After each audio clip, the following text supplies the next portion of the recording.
I cheated and left my husband for a stranger. Friday night, as I sat at a table at a restaurant bar on my second anniversary, waiting for my husband John Tipton to arrive, I had a lot to think about.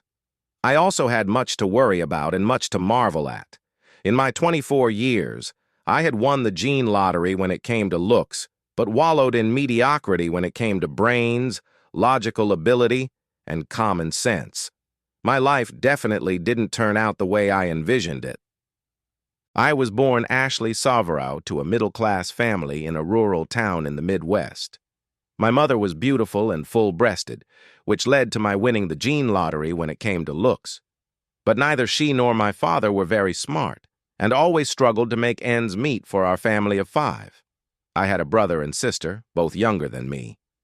I was shy as a child, mostly because I wasn't confident when it came to schoolwork, and was also constantly on guard because of the stories my mom told me about how boys were all about getting into your pants and getting pregnant, which neither I nor my family could afford emotionally or financially. I managed to stay a virgin until my wedding night with John Tipton. Although it wasn't easy after high school, I graduated from high school, surprising everyone in my family, when I moved to Minneapolis to get a job as a secretary because I was constantly being hit on. It was only because the secretarial job was at a law firm that handled sexual harassment discrimination cases that I was able to keep the wolves at bay. When I strongly emphasized that I worked at Winson, Bailey, and Kent, anyone with half a brain understood that I was best not to be contacted. I met John Tipton shortly after moving to Minneapolis. He was a low-level paralegal working for another law firm in the high-rise building that housed the Winston and others' offices. The firm he worked for had a good relationship with Winston and others. Indeed, they even collaborated on some cases. John was a good-looking guy, but apparently his sex life was as stunted as mine, and he never complained about me wanting to be a virgin when we got married. Unfortunately, his brains were no better than mine. Only in retrospect did I realize that I probably never loved John. He was a nice guy. I felt the need to get married, also because I wanted sex. And he never pressured me. Although I was a virgin when I got married, like most teenagers and young adults in America, I bought into the sex is the best thing mantra that seems to pervade American culture, as evidenced by movies, TV commercials, and the media in general. The first time John and I had sex, I was sorely disappointed. It wasn't at all what was advertised. I didn't experience real pleasure until about the 20th time we did it, and very rarely after that. I didn't know that it could be different in reality, rather than in the media, and even if I had, I wouldn't have known how to talk to John about it. It wasn't just my marital sex life that was off the charts, but life in general. I knew I would never advance in my job and had little ambition. I seriously doubted John would ever advance either, and neither of us knew how to handle money. We had an apartment with rents higher than we could realistically afford. The car payments were absurd, especially since we didn't use the car much in the city, and we seemed to be constantly getting letters demanding we pay off our debt.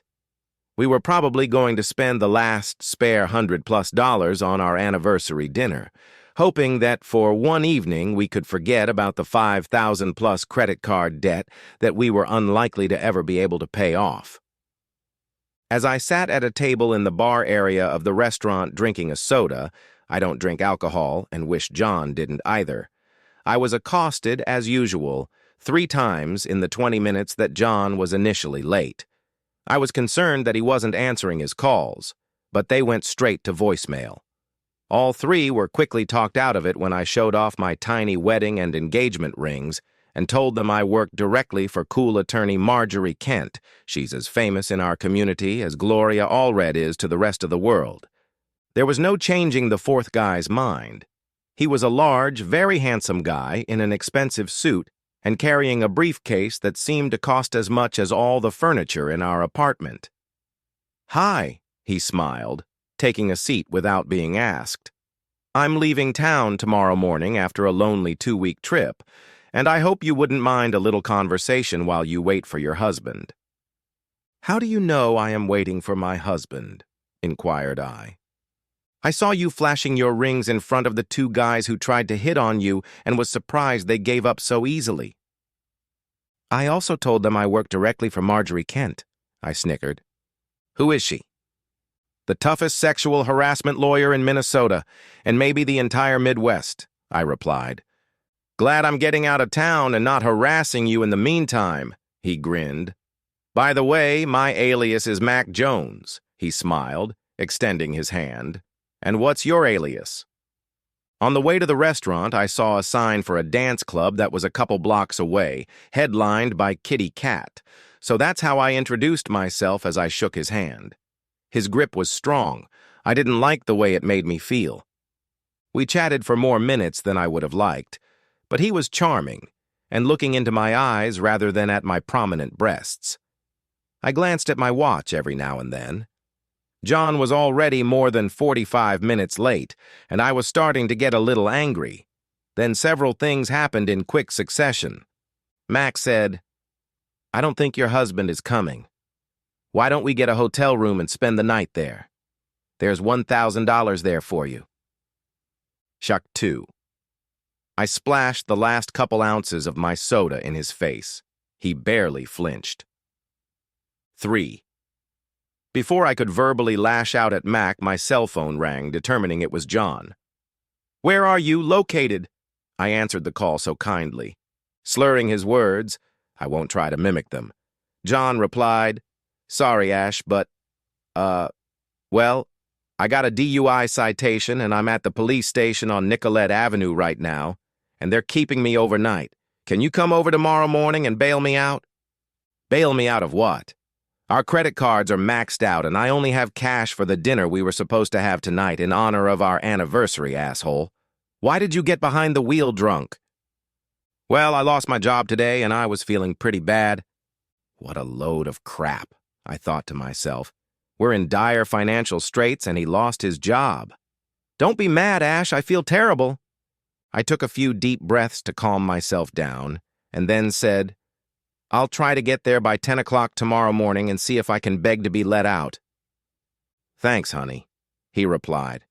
I have to go now, the policeman is pulling my arm. And then the line cut off. As I stared off into space, temporarily forgetting that Mac was even here, let alone that he'd proposed to me and I'd splashed my drink in his face, he spoke up.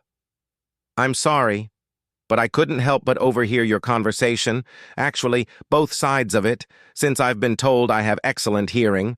I am also sorry that I offended you with such a low offer. Someone with your beauty and class could easily cost $5,000 for a night of pleasure.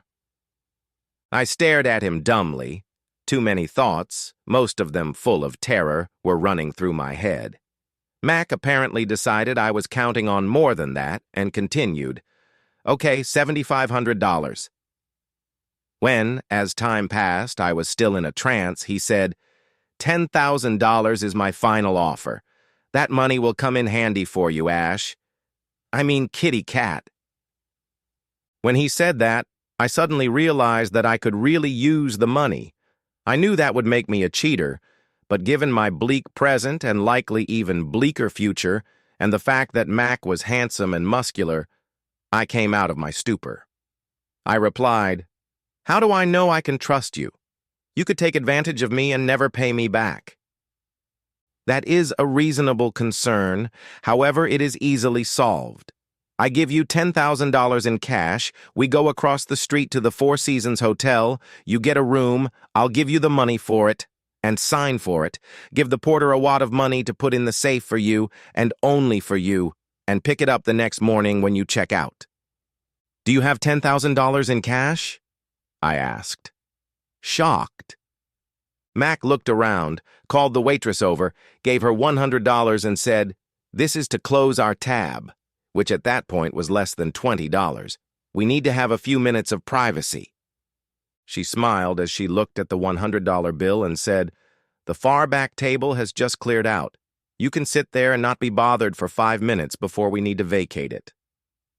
Holding my right hand in his left and his expensive briefcase in his right, he led me to the far table. Blocking everyone's view with his massive back, he opened the briefcase, which was full of money. I was sure I'd never had so much money in my life, much less in one place. He calmly and deliberately counted out $100 bills while I watched him. Then he pulled a small cloth bag from the bottom of his briefcase, put $10,000 in it, and handed it to me. I don't know what expression was on my face at that moment, but my mind was blown. He then held out another $500 to me and said, "Use this to pay for your hotel room in advance. With this and your ID, they will give you a room. Have them put the bag in the safe with instructions not to release it to anyone but you, the guest who rented the room. I'll be waiting by the elevator and you just tell me the room number and I'll follow you a few minutes after you enter the elevator." I nodded my head like an automaton. He took my left hand as I clutched my purse and bag in my right and led me across the street. He stepped away from me as we entered the Four Seasons, and I walked up to the counter like I knew what I was doing. I was surprised that getting a room and having the desk clerk take my bag and give me a picture of it along with my check didn't cause any trouble. I whispered room 1215 to Mac as I walked past him, entered the elevator, checked my key card, and entered the room. It wasn't until I was in 1215 that I began to truly realize what was going on. I took a few deep breaths before I heard a knock on the door and forced myself to go through with it. $10,000 was John's salvation and my salvation. I opened the door and Mac walked in with a smile. I expected him to jump on me immediately, but he didn't, and with an even bigger smile he said, "Let's have a drink and a chat before we shower together." I don't drink," I stammered. "Of course you do. Don't you remember splashing soda in my face?" He chuckled. He went to the room's refrigerator, pulled out a can of soda for me and a beer for himself, poured them into glasses, and we sat next to each other on the small couch in the room. "Tell me about yourself, kitty cat," he grinned. After 20 minutes of conversation, during which he told me as much about himself as I told him about myself, I have no idea how much of it was true. I was almost at peace. I was surprised that I really liked his smile, his laugh, his malleable personality, and his piercing cobalt blue eyes that seemed to penetrate my soul. When our drinks were finished, he picked us both up and looked mesmerized into my eyes. "Now I want to unwrap my present and then I want you to take off my clothes," he smiled. He slowly removed my top, skirt, bra, shoes, and panties in that order. He spoke soothingly as he did this. His voice was so melodic that I didn't panic or try to cover myself up as he undressed me not only with his hands but with his eyes. "You have an absolutely killer body, kitty cat." He grinned as I was unclothed and he held me at arm's length, studying my body from head to toe. "Now undress me." I was far worse at undressing him than he was at undressing me, but he only said encouraging and flattering words while I did it. I was visibly panting and stepped back slightly. He had twice the dignity of my husband. Mac lifted me off his lap, lifted me off the ground like my 130 pounds was nothing, and carried me into the bathroom. Once the water was hot, he pulled me into the thankfully large shower stall. I had never showered with someone else before. My mind was practically blank, though my stomach churned as his hands roamed all over my body, sometimes with soap, more often without. When I washed myself, he grunted, "Now wash my body so it's clean and beautiful."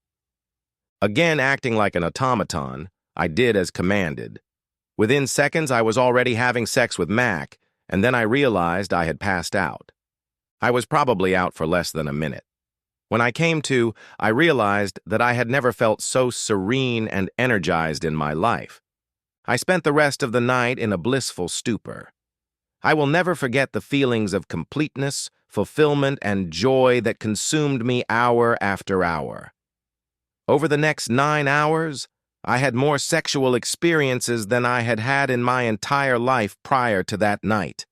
I was also shocked that between our many love-making sessions we had pillow talk. Until that night, I had no idea that a woman could experience so much pleasure. I don't know how Mac kept it up all night, but at one point I saw him pop a small blue pill into his mouth when we took a break to get a drink of water. It was at that moment that I suddenly realized he was having unprotected sex with me. I exclaimed, "Mac, you didn't use a contraceptive."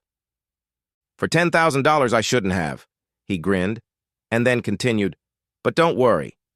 He got out of bed, reached into his suit pocket, and pulled out the STD test report. My initial reaction was, who carries around an SDT test report? But before I could ask, he explained. As you can see, it was taken 15 days ago. I needed it for a job I did 2 weeks ago. The woman I was with doesn't have an STD either, so you don't have to worry, but you can use part of the $10,000 to get tested tomorrow if you need extra reassurance. The next morning, I woke up alone and in a sexual fog. My whole body ached, but it was a good pain. I got out of bed and saw that the bedside digital clock read 9:58 a.m. I remembered that I had to go to the police station on Nicolette, but I definitely wouldn't make it there by 10 o'clock. I didn't care. I did my business. Luckily, the posh hotel room has a bidet, so I washed myself thoroughly.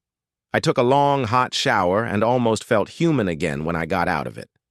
As I dressed in the same clothes I had worn the previous night, I saw a note on my underwear. "Ash, kitty cat, you are just great. That was the best night of my life. I hope the tip I left you lets you believe that.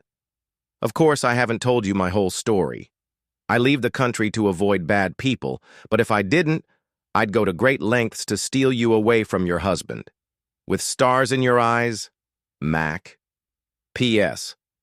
I wouldn't put more than $2,000 in cash in the bank at one time." I smiled, and then I looked over and saw another $5,000 in $100 bills. I almost fainted. I checked out of the hotel around 10:40, picked up my bag of cash from the safe, put $2,000 into our joint checking account at one bank, and another $2,000 into my personal savings account at a second bank on the way to the police station, and then took a cab to Nicolette Avenue. I went from place to place on my feet, and each jab of pain made me smile rather than grimace. When I arrived at the police station, all they wanted was only $500 cash bail to get John out. To think, just yesterday that would have been impossible, but now it was only, and I grinned to myself. John expected me to whip him. I was too calm for that. I took the car keys from the sergeant and drove us home. John spent the entire weekend apologizing. I, on the other hand, with a smile in my heart, if not on my face, relived my love affairs from Friday night to Saturday morning and slept to recover.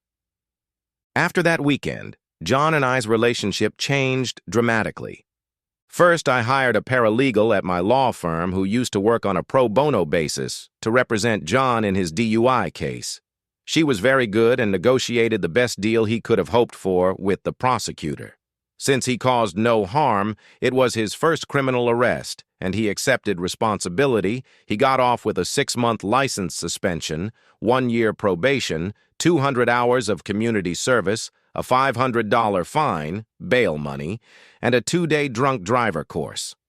Second, I paid off all credit card debt, sold our car, and bought a less expensive and more fuel-efficient one when our lease ran out, moved to another apartment in a quiet neighborhood where the rent was 40% less than where we lived, and started taking paralegal courses at the community college.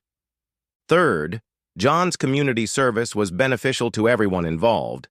I did about 100 hours of his 200 hours with him, mostly working with social workers who were overworked. The timing was fortunate. Once his 200 hours were up, the city suddenly allocated more money for social services, and because John impressed everyone he worked with his enthusiasm and empathy, he was offered a job. Although it only paid 80% of what he was making before, and our expenses were half what they had been before, we were in a better financial position than we had been before he was fired. Fourth, our sex life improved, mostly at my insistence, and with my greatly increased libido now that I knew how pleasurable sex could be. Within 3 months of the night of my life, sex with John was almost 25% better than the night of my life. Considering it had been 5% better before, this was a tremendous accomplishment. Fifth, I started working out regularly at the gym and felt physically better than I ever had in my life. Judging by the looks I was getting at the gym and the amount of hit on me, the male population thought I looked even better than I did before I started working out regularly. Sixth, by the time I was 26 years old, I was certified as a paralegal and discovered that I wasn't as stupid as I had always thought I was. I discovered that I actually had an aptitude for handling documents during litigation. By the age of 28, I had become the most respected paralegal at Winston, Bailey & Kent, worked closely with Marjorie Kent on many high-profile cases, and was earning 2.5 times my salary as a secretary. All in all, life was great, wasn't it? Although my life was infinitely better than it had been before the night with Mac, I now had a sexual craving that would never be satisfied. It was completely unrealistic that I would ever again reach the nirvana I had during the night with Mac, but I couldn't get it out of my mind. Although my situation was better than it had been on Friday night, when I got the call about John's DUI, it didn't match my now unrealistic desires. That was the state I was in when I kissed John goodbye Saturday morning, after my first overseas trip. A business trip with Marjorie Kent and a male partner from Winston, Bailey & Kent to Amsterdam to take depositions with officials of a large Dutch corporation against which we were pursuing a class action lawsuit representing its female employees in the United States. There was a lot of paperwork to gather, prepare, or research, and Marjorie insisted that I go with her. I got an expedited passport and we hit the road, flying business class. The working days were tiring, but we were able to finish work on Friday by noon Amsterdam time. Marjorie and the other attorney decided that they wanted to get back to the U.S. as soon as possible, in part because they had several motions to prepare as a result of the deposition. They realized that I would need a few more days to get all the documents in proper order, so they told me to enjoy the weekend at the luxury hotel where we were staying and then hopefully finish the documents by Tuesday or Wednesday of the following week, send them in batches by express delivery home, and fly out myself on Wednesday. Friday night, I went out to dinner at a nice little place as far away from the red light district as possible. I wasn't about to become a cheater again, ha. Grateful that everyone in the Netherlands seems to speak almost perfect English. While I was sipping my soda, waiting for my appetizer to arrive, a tall, handsome man approached my table. When he said, "Hi, Ashley, may I join you?" I immediately recognized his voice and my heart skipped a few beats. "Mac?" I gasped, even though his face looked nothing like I remembered it. It was still beautiful, but different. When he sat up, he said, "Yes, my alias is Mac, but I hope to tell you my real name soon. To answer your unasked question, I've had some cosmetic surgery to change my appearance, although it doesn't seem to be necessary anymore, but I like my new face and have no intention of changing it back. It's an almost impossible coincidence. I haven't seen or heard from you in 4 years, and now we find ourselves in the same restaurant half a world away from Minneapolis at the same time." Mac chuckled and said, "That's no coincidence, Ashley Tipton, a.k.a. Soverow." I sighed again. "How do you know my name?" "After you passed out from love overload the night I fell in love with you." That comment almost knocked me off my chair. "Fell in love with me?" "I looked in your purse and learned everything I could about you from what was in it. I knew I wouldn't be able to act for some time, but I also knew that if it was possible, I would eventually track you down. So, as you can see, the fact that I'm here with you now is no accident." He smiled broadly. My appetizer was brought in, Mac ordered the same as me and a Heineken, and then we chatted as if it was perfectly normal for two people who had only known each other for about 9 hours 4 years ago, but had shared a love nirvana to have a normal conversation. After dinner, we headed to my room. I knew what we both wanted, and we were going to get it. But first, Mac had to tell me a lot of things he didn't want to do in public. And while he had a lot to say in the hour we held hands and occasionally looked into each other's eyes, there were a few things that were particularly important. Here were some important things. His real birth name was Bradley Barton. He was 32 years old, was from Charlotte, North Carolina, played soccer at the University of North Carolina, Chapel Hill, and had a degree in business. He had been married once, divorced before I met him, and had no children.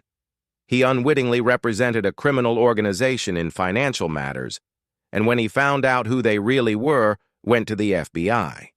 He was nearly killed twice. During one episode, he killed 2 assailants, before he received protection from the FBI. He testified against the criminal organization, and all the bigwigs were convicted.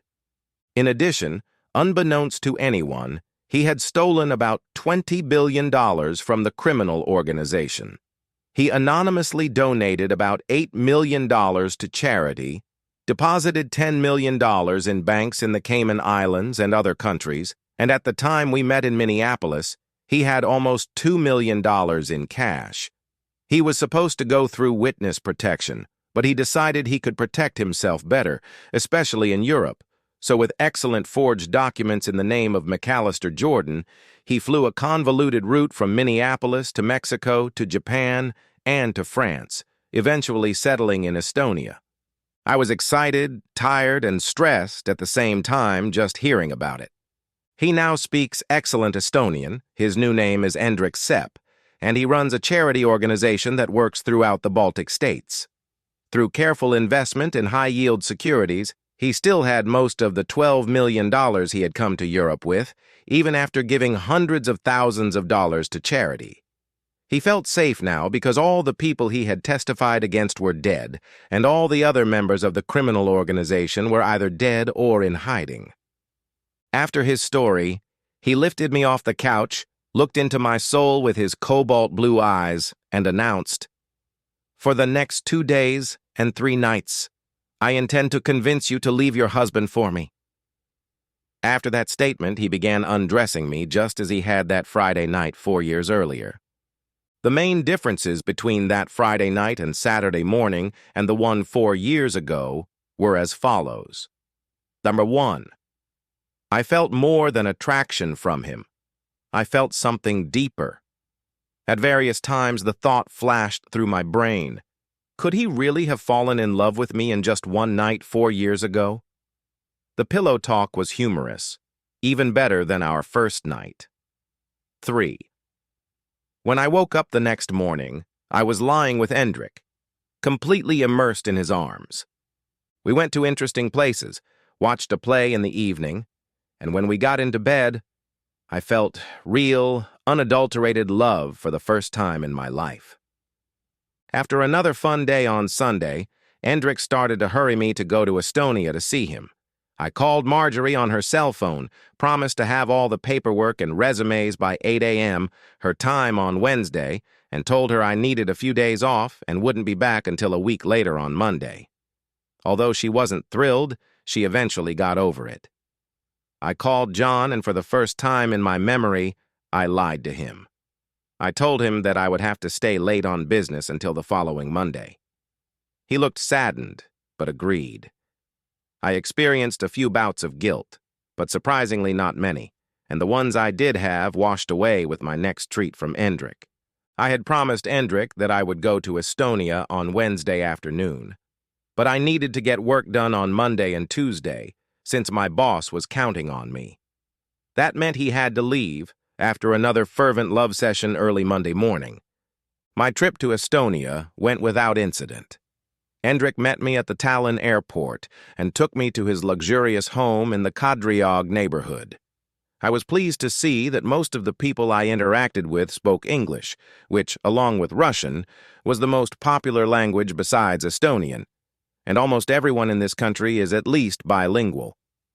Over the next few days, I was able to see how Endrik lived and worked. I was impressed by his compassion and empathy for the people his charitable organization serves, as well as how respected he is. By Sunday evening, he had secured my promise to return as soon as I could successfully hand in my work on the major court case for which I had come to Amsterdam and begin divorce proceedings. I ended up staying in Minneapolis for 3 weeks before I could get out. I talked to Endrick every day on Zoom. Marjorie didn't take my departure well at first. When I explained the circumstances to her, she relented and wished me well, especially since the trial ended 10 days after the deposition. The Dutch company got religion. I was surprised at how peacefully we parted with John, helped by the fact that he now had a good job, much more suitable to him than his paralegal position, and I didn't claim any monetary assets, just my personal belongings. He surprised me by asking, "Who's Mac?" shortly after I told him, with as much sympathy as I was capable of, that I was divorcing him. "What?" was my stellar reply. "Several times in a fit of affection you called me Mac." "Who is he?" I sighed heavily, lowered my eyes for a few seconds, and then looked him in the eye. He deserved to know the truth. "He's the guy in Estonia that I'm leaving you for." A tear appeared in his eyes, but he didn't say anything else. I was very excited as I flew to Estonia with the first-class ticket Endrick had bought for me. I tried to suppress my expectations because I couldn't really believe that my life was going to be as fantastic as I had imagined. Endrick and I got married 2 weeks after my divorce was finalized. Endrick brought my entire family to Estonia. Now, 10 years after flying to Estonia, after the birth of our third child, my life is not just good, it's fantastic. Endrick's only real complaint about me is that it's my fault that we have sex all the time. My only real beef with him is that it's his fault that we have sex all the time. I walk through life with a huge smile on my face. At the end, subscribe to my channel. Thank you!